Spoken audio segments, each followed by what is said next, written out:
आज के जमाने में सबसे बड़ी परेशानी क्या है? बाहरी बीमारी इतनी परेशानी नहीं है, बाहरी रोग तो फिर भी ठीक हो जाएगा, सबसे बड़ी है चिंता।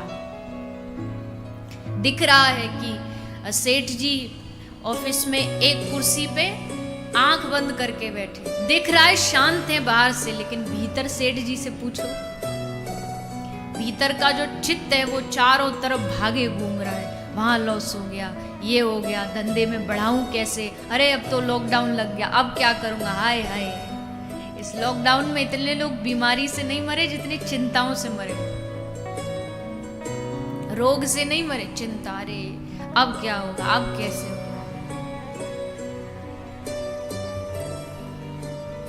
कहावत है ना, चिंता किसके समान होती है? देखो कहा ना, प्रवचन कौन नहीं दे सकता, आप भी दे सकते हैं। सबको पता है चिंता चिता समान। आप भी कह दोगे, मैं भी कह दूंगी, चिंता चिता समान। कहने में क्या गया, पर आचरण किसने किया? क्या अब भी हमारे मन में चिंता है कि हाय हाय क्या होगा, अरे कैसे होगा? चिंता होती है किसके मन में? संसारी के मन में। पर जो भगवत भक्त होता है ना, नरसिंह मेहता, लाली का अपनी बेटी का भरने जाना है अपना मायरा। दो भाव हैं, एक में लिखा है भात भरने गए थे, भक्तमाल में भी कुछ लिखा है, और दो भाव हैं, जो भी हो। और बेटी के परिवार वालों ने, माने ससुराल वालों ने लंबी चौड़ी लिस्ट बना के भेज दी, इतना इतना सामान आना चाहिए हमारी अपनी पुत्री के लिए, जब भी आओ तो इतना सामान हो तभी आना। अब सामान ऐसा वैसा नहीं, लाखों का उस समय में इतना सामान लिख करके भेज दिया। पर नरसिंह मेहता चिंता में बावरे नहीं हुए, बस मजीरा लिया हाथ में और मजीरा लेके ठाकुर जी का नाम ले रहे, कोई चिंता नहीं। हे प्रभु, आज तक तूने संभाला, इज्जत जाएगी तो हमारी नहीं जाएगी, इज्जत जाएगी तो तेरी जाएगी। तो भला मैं इसके भरोसे को कैसे तोड़ दूं? तो प्रभु व्यवस्था बनाते हैं, और व्यवस्था कैसी बनाई? ऐसी वैसी व्यवस्था नहीं बनाई कि थोड़ा बहुत चलो दे दे, एक आध कुछ इसका काम कर दे, नहीं, करोड़ों रुपया का सामग्री वस्तु लेकर के ठाकुर जी स्वयं पहुंच गए हैं नरसिंह का भात भरने।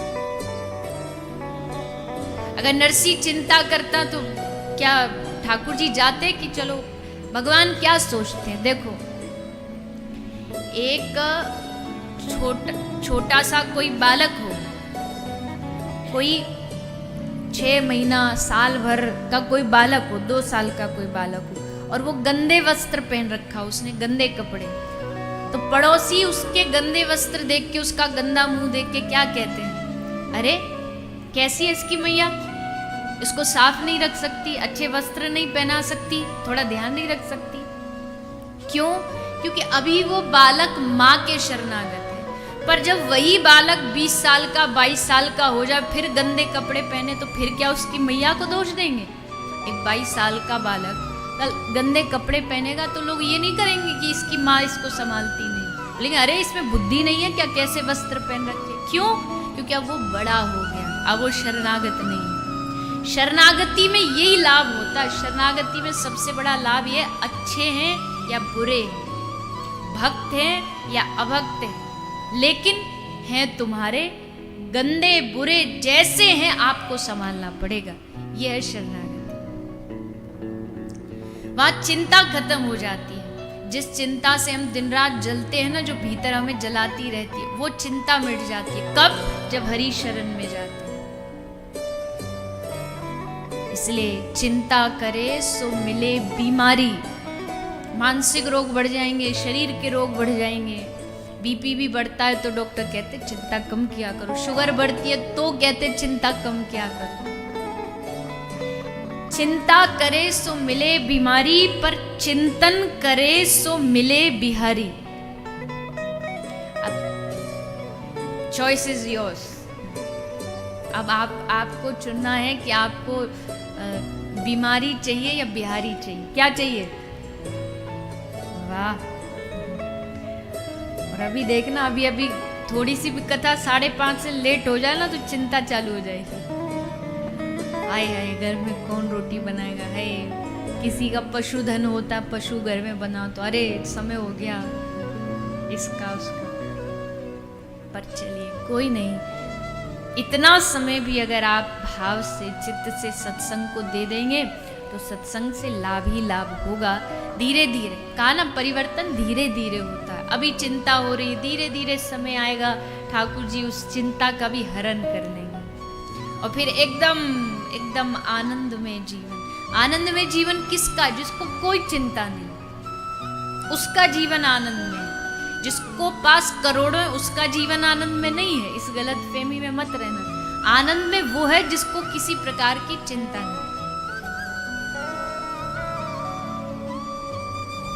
होगा, ऐसा नहीं कि नहीं हो सकता। हम कह देते हैं अरे हम तो गृहस्थी है महाराज, हम चिंता नहीं करेंगे तो क्या होगा। अरे गृहस्थियों की कथा सुनो ना, भागवत इसीलिए तो है। सुदामा गृहस्थी थे, नरसी गृहस्थी थे, एकनाथ जी गृहस्थी थे, पर गृहस्थ में रह करके क्या भगवान की प्राप्ति कर ली। गृहस्थ जीवन का बहाना देकर के भगवान से भागिए मत। ब्रज में संत कहते हैं कि गृहस्थ से बड़ा और तो कोई भक्त हो नहीं सकता। क्यों? क्योंकि जो साधु है बाबा जी, उसने तो सब कुछ त्याग दिया है, तो उसको मोह है ही नहीं, ना बीवी है ना बच्चे, कोई नहीं। पर परिवार होते हुए भी जो भगवान से जुड़ जाता है उससे बड़ा और कोई संत नहीं हो सकता। क्योंकि इतनी जिम्मेदारी थी, कदम कदम पर माया पकड़ने के लिए खड़ी थी, फिर भी उससे छूट के आगे निकल गए। इससे बड़ा आश्चर्य और क्या होगा। गृहस्थ जीवन की कोई बहाना नहीं लगाना चाहिए कि हम तो